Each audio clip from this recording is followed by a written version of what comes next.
We are in Boyanup, Western Australia at the Julian Sanders Park. Now Julian is a legend of this area and a big part of the Boyanup Hockey Club. Let's go and meet the man. How are we, guys? We're well, thank you. Yeah. Julian? How are you? He said, how are you? How are you today? I'm feeling pretty well today. That is outstanding. Now tell me, before we get into the hockey, Julian, what was life like as a kid growing up in the 30s? Well, it was a very relaxed time, I'd say, because I had the fortune or misfortune, I was just only child, and my father was English, and he was very very strict. But looking back, I don't think it hurt me. Doesn't hurt at all, does it? You were telling me before, Julian, that you seen the diggers, a trainload of diggers come through. Pretty interesting for a kid. Was I interested?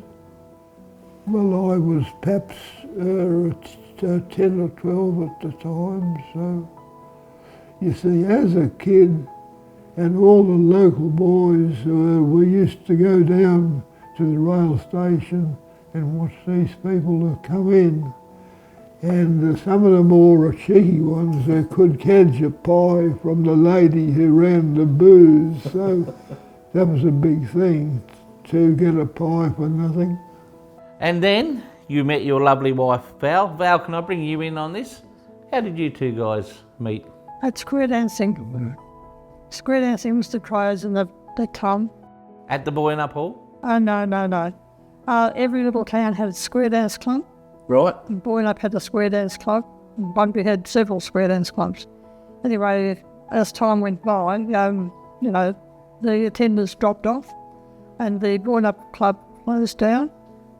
So a couple of the young lads, Julian and his friend Jim Scott, they came into Bunbury and joined up in the Bunbury club. So that's where I was having square dancing. So we met up there. Did he sweep you off your feet? Oh, not quite. Was it love at first sight, Val? No. He used to come and ask me for dances. He just grew from there. He walked me home. And Julian, then came hockey. How did you get involved in hockey? How did you get involved in hockey? Well, I left school around about 1947, and our neighbour across the river here, he's a gentleman called Jock Juice. Now, Jock was very involved with hockey. He was I think he was the captain coach of the local team, and Jock came to see me one day, and he said, Julian, have you ever thought about playing hockey? And I said, I'd have to ask my dad. He said, that's all right, just I asked him and he said you could play, so that's how my dad was. But anyway, Jock, he just got me into the game. Now, it was a funny kind of a club in those days. We never trained. You'll have a laugh when I tell you this. Our training would amount on match days. We'd all get in there early. We'd do a couple of laps around the ground, hitting to one another and taking the ball and hitting. And then the jock would give us a little pep talk about what we could expect from our opponents. So we went on the game and the whistle blew and away we went. How was your first game?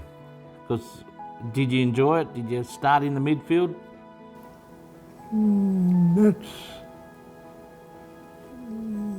It was a couple of days ago.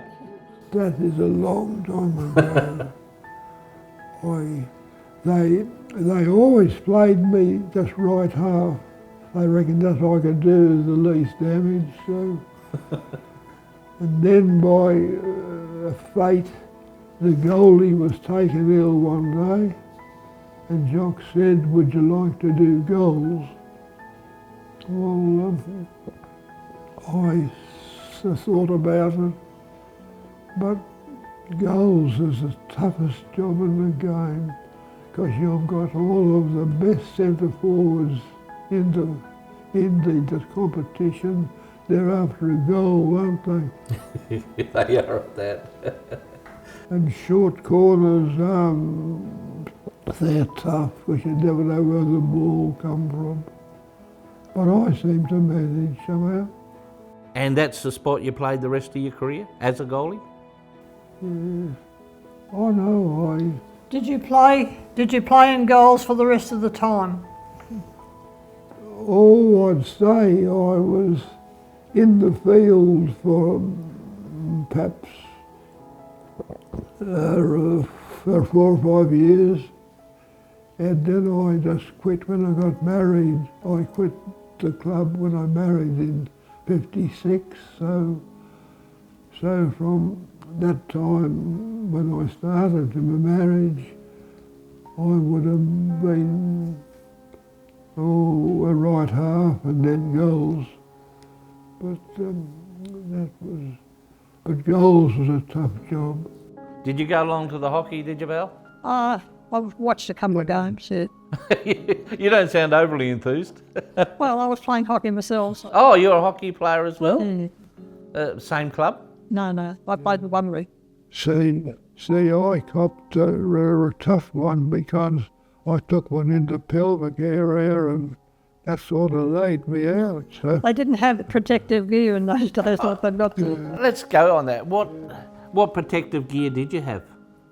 Well, we didn't have the protective gear. What we just had our pads and a glove, and that was it. I don't think you even had boots, did you? We You had, didn't even have boots, did you? Oh yes, we had our shoes, Yeah. boots, and that was it. Well, just sand shoes. I felt I was successful as a goalie, but look, lots of these things I'm telling you, they sound silly, but when I started hockey, we didn't have much money, and our hockey sticks were always just some hand-me-downs.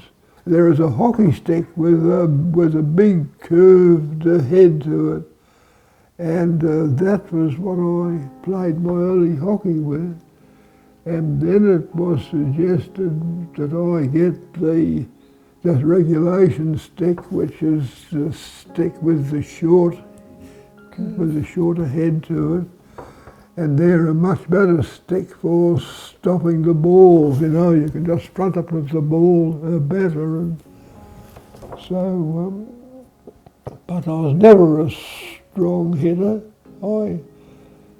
As long as I could get a pass to a nearby goalie, to a nearby forward, I was happy.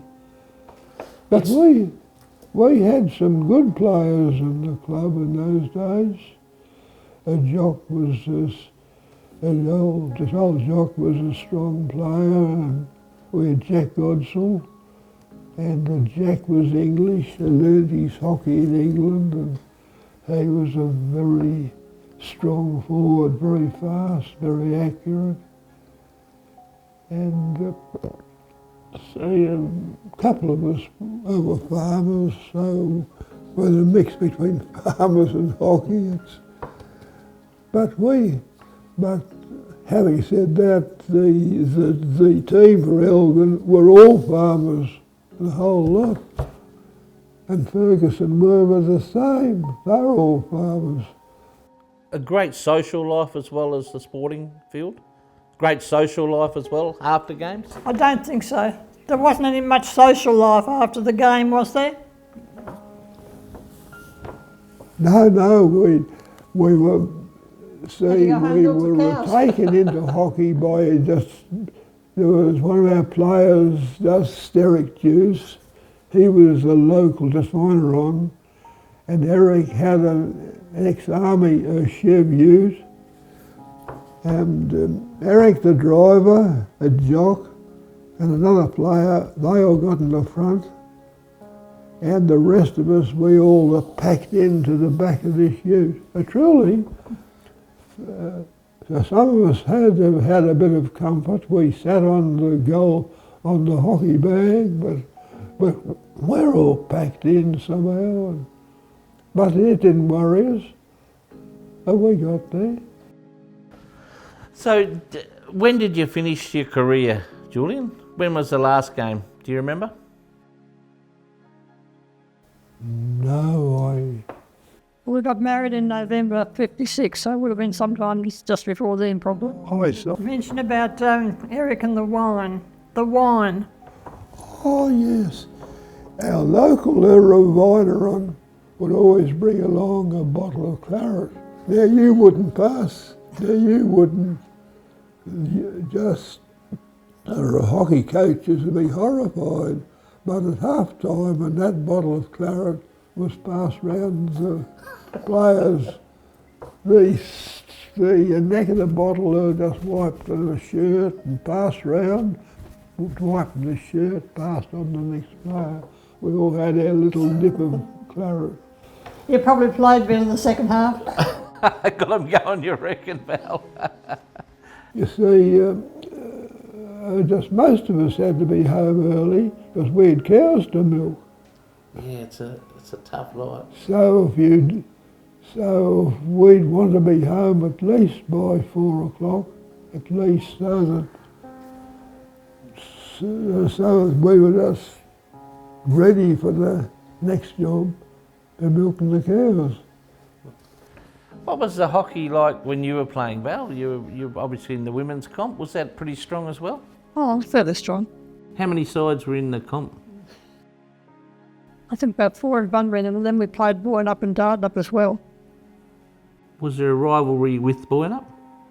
Oh, there was a rivalry with all the teams, not particularly Boyanup, just all of them. Just love playing? Yeah. What is it that you loved about hockey, guys? Julian, what did you love about hockey? Well, I think it is the camaraderie of the players. See, lots of them, just prior to that, you knew them as people you saw at cattle sales or people you saw just bring in their milk. But when you're part of a hockey club, you get to know them so much more intimately. You know their family and their children. See, I struck up, we're talking about a Jock Juice, and I had a very good friendship with Jock. And I had morning tea with them. You become so much closer to people, don't you? And I can say I made lots of good friends in hockey too. In Boyanup, and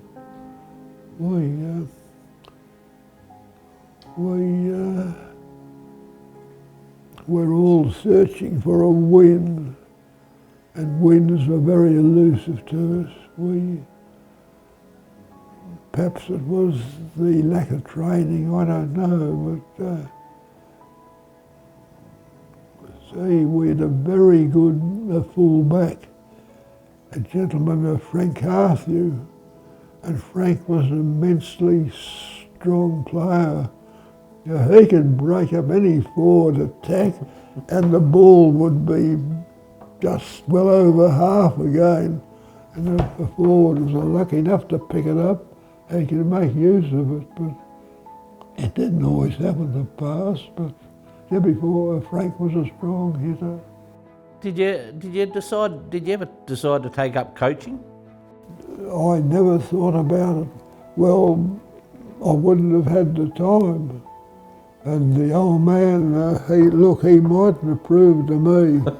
I got my Saturday afternoon home, as long as I milked that night. You were told how many times a week you were allowed to see me, weren't you, by your father? That's right. Yeah. But what was he driving in the day? Well, he didn't have a vehicle when they first, he used to come into a square dancer with Jim Scott. Jim had a second-hand car. And when he started taking me out, he bought a comedy, but it had a motorbike on the front. Oh, right. He didn't bring that in the front window. But all of the farm boys who played hockey, they all had that same problem. They had their farm background. Yeah, and work's got to come first. Well, mate, the up-and-coming juniors are, they're progressing very well at the Boyanup Club. What do you reckon of this crew, the up-and-coming juniors? No, I'm just at a loss. But all I know is they're very important players because they are the nucleus for the seniors of the future, so they're very important.